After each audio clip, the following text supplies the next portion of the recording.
Hey everybody, welcome back to the Engineered Angler. Today I'm going to do another video on powder painting jig heads and bullet weights and those sorts of small items. I'm going to show you the simplest method I've found to powder paint, and then we'll build a fluid bed that's a little more complicated, and we'll go from there to another method that I came up with that's even weirder. Stay tuned.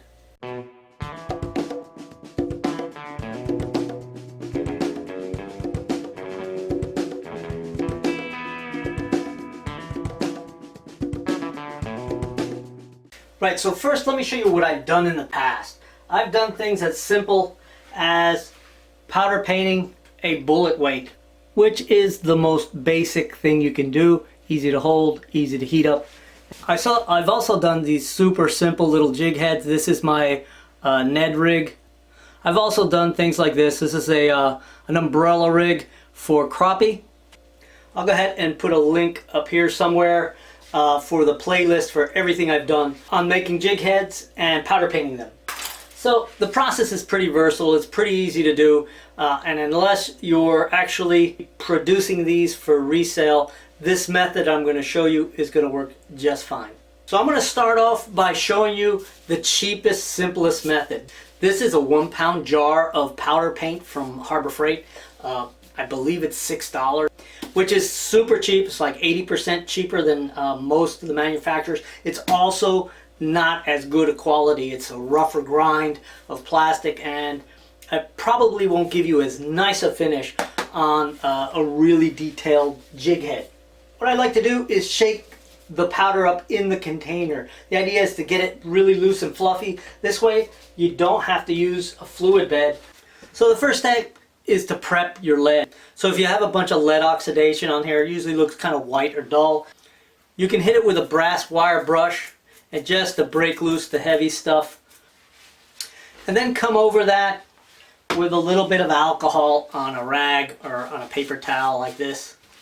Now all I've done with this lead bullet weight, this is a 3/4 ounce, is I just stuck a screw eye into the end of it just to have a way of holding it. And so now it should be fluffed enough for me to go ahead and dip my part. But first I want to heat it a little bit. With this process, I don't like heating it up completely. In other words, not all the way through. I just want to pick up a very light layer of the powder paint and then heat it up thoroughly after that.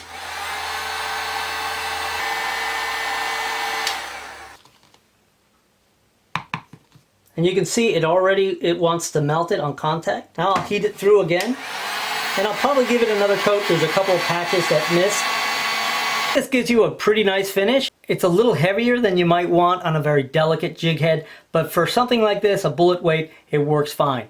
So with a weight this big, I'll hang it in my little oven at about 350 degrees and let it cook for another 15 or 20 minutes. And that's to thoroughly heat the lead and the plastic paint. There's really nothing magical about heating the metal for the 20 minutes or so at 350 or 400. The purpose of that is to be certain that the thing you're actually painting is heated all the way through, and you don't end up with some weird heat gradient in the plastic that doesn't allow it to molecularly bond internally. Otherwise, you get a little bit of brittleness in the powder paint. But my recommendation is anything over a 1/2 ounce, you go ahead and heat it through in an oven. Anything under that, it's up to you. Anything smaller than 3/8 ounce, I just heat it through with the gun and it's done. Alright, let's move on to the next item. So to make my life just a little simpler, I ordered some of these little jars. These are 2-ounce glass jars with a wide mouth, and I've got a set of 15 for like 12 bucks online. It makes for real nice storage. You can dip right out of them if you're just doing the dipping, and they fit on a machine that I'm going to use later in the video to show you another method. So moving into more complex methods, we're going to go ahead and build a fluid bed. And if you don't know what a fluid bed is essentially a container that has a flow of air that's very low pressure, low volume, that essentially just fluffs the powder. There's a couple of things to work out. One is what hardware to use, how big of a pipe to use, how to do the plumbing of the air to it and what source of air are you going to use. I intend to use my little airbrush pump, and you can use just about anything just as long as you get volume, because the pressure is almost zero. I know that sounds kind of weird, but it wouldn't be the engineered angler if we didn't do a little engineering. Let's go to the dry erase board. So here's a drawing of the PVC tube I'm going to make the fluid bed out of. It's going to be 1.5 inches high inside. In other words, that's the height of the actual powder inside, and that's the cross hatching. Since I'm using 2-inch PVC, the radius is going to be 1 inch. So that means the volume of the material in here is going to be 4.71 cubic inches.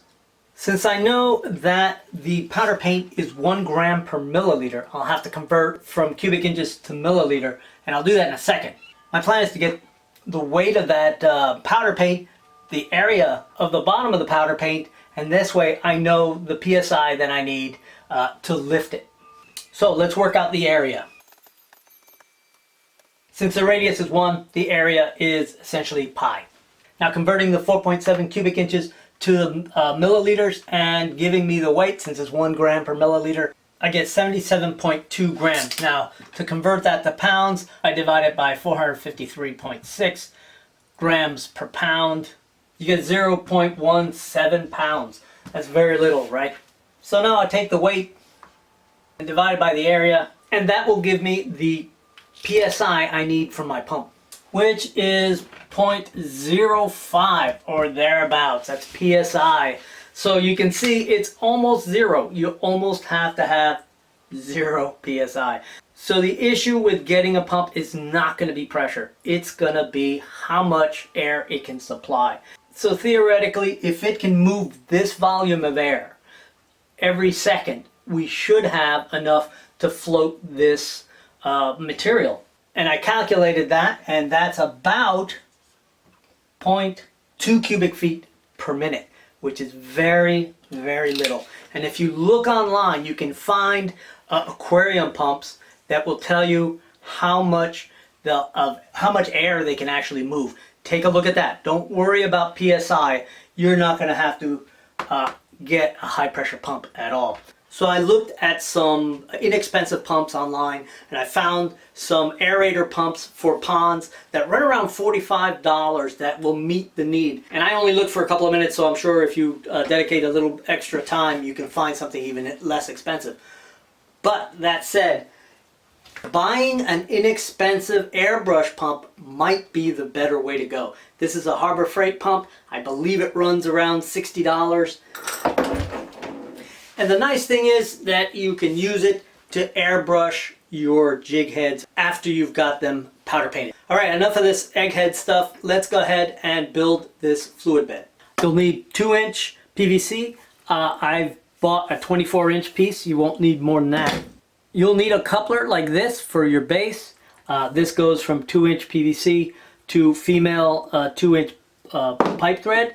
You'll need a coupler with 2-inch male thread, that's pipe thread, and 2-inch PVC. I'm going to be using these temporary pipe covers. These are meant to temporarily seal pipes. This is a 2-inch, and I'll also be using a 1-inch, or you can use this kind of temporary one. It doesn't have a little puller. Okay, and you'll also need some coffee filters. So let's start cutting stuff.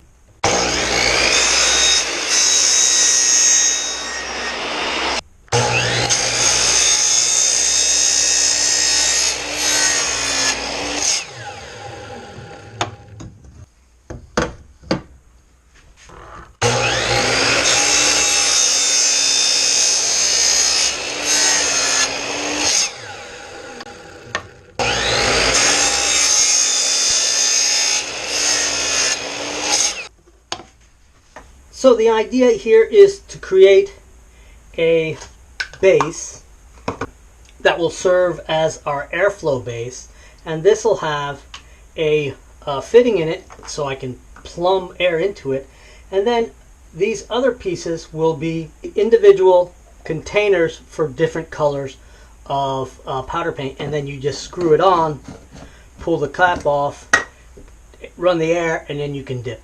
And I'm just going to press this piece in. Remember, this is our base. And then I'm going to put a little bit of crazy glue to put that little cap on. Now, how you plumb your air base is going to be something you're going to have to figure out. If you're going to use a small aquarium pump, you can just go with hose barbs, and by simply embedding a pipe thread in here with a hose barb, then you can go from hose barb to hose barb on your little pump. But since I'm planning to use my little airbrush pump, I'm going to use airbrush fittings. Now, the other key element in this plumbing, and you'll have to figure out a way to put it in your plumbing arrangement, is a flow valve. And this is going to be real important because this is the key to controlling how well your fluid bed floats that powder. You can just get a simple one with multiple barbs or just one barb, and this one will do the exact same thing. This is the kind of thing you'll be able to find at Home Depot or Lowe's. Okay, let's get drilling. Let's get this stuff out of the way. Now I'm going to go ahead and embed this. This is 1/8 inch national pipe thread, and I happen to have a tap for 1/8 inch pipe thread, but you don't have to use a tap at all. You can go ahead and just drill a hole smaller than this and just have this tap its own threads into that soft plastic.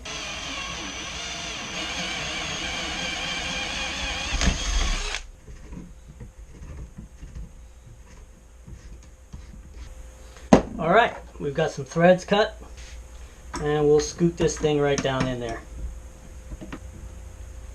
And that should do it. And there you go. You can see that it's just flush on the inside and gives us a nice fitting.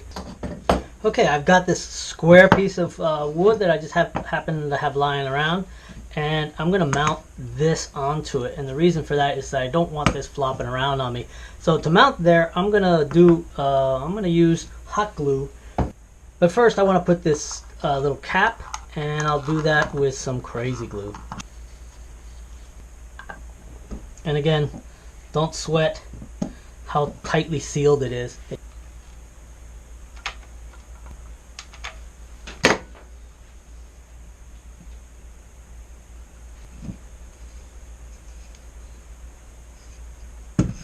When you put your filter on there, be certain it's only one. Two will actually be a little bit too much for the flow. It's also a really good idea to sand a chamfer right on that outside edge that goes down on this so that it doesn't cut it with the sharp edge.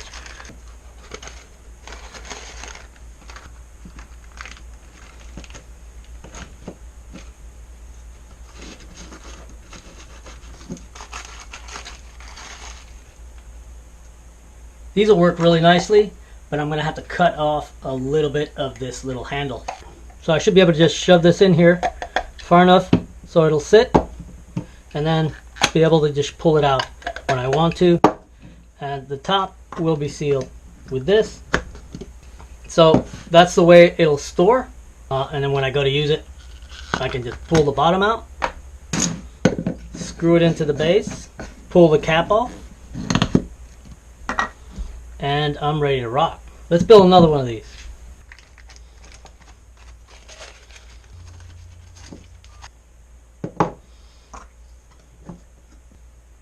Okay, so here they are, complete. Let's move the whole shoot and match over to the other bench and we'll plumb it all together. Okay, I've got my hose connected to my airbrush pump. I also put powder paint in these containers, screw it into the base. Okay, I'm going to turn on the compressor.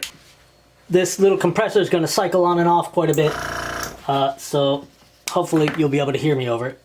As I put air in it, you're going to see little air geysers. See that? That's a little exaggerated one, but I'll begin to open it. and then you just stir it a little bit. You can see it heave and puff. That's usually just a little too much, but that should do it. There we go.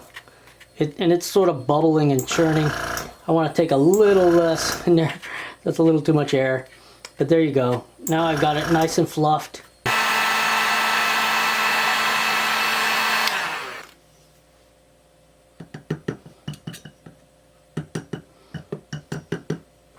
And that's a nice coating. It's thin.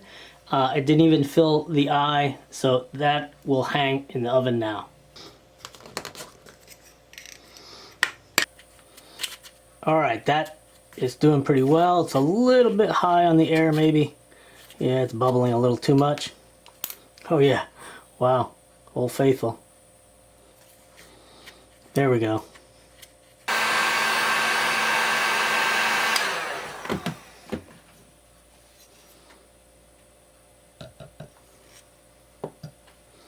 That's a nice finish, and you can see it's a lot darker when it's hot. This is a vibratory table, and this works on the theory that when you vibrate fine particles, it becomes fluid instead of like a hard mass. And that happens during earthquakes in sandy soil, and you can see it sometimes in the aftermath of an earthquake where a building foundation has sunk. And so I was thinking about that theory when I built this little vibration table. And it's a pretty simple little device. It's an electric motor mounted on springs. It's got an offset weight on it so that when you turn this variable power supply, it starts to vibrate pretty violently. And the idea is to find the frequency that will turn this powder paint into a fluid and essentially create a fluid bed. And this slips right in there. Kick it back on.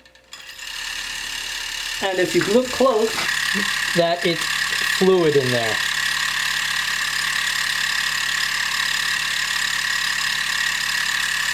And you don't have to have a compressor. That's kind of nice. This is not hard to build. You can build one pretty easily. And if you guys want to see the build on this, let me know and I'll go ahead and post a video. Otherwise, I'll keep it to myself. Alright, well, the proof is in the testing, I guess. So I'm going to do one in yellow since we haven't done yellow yet.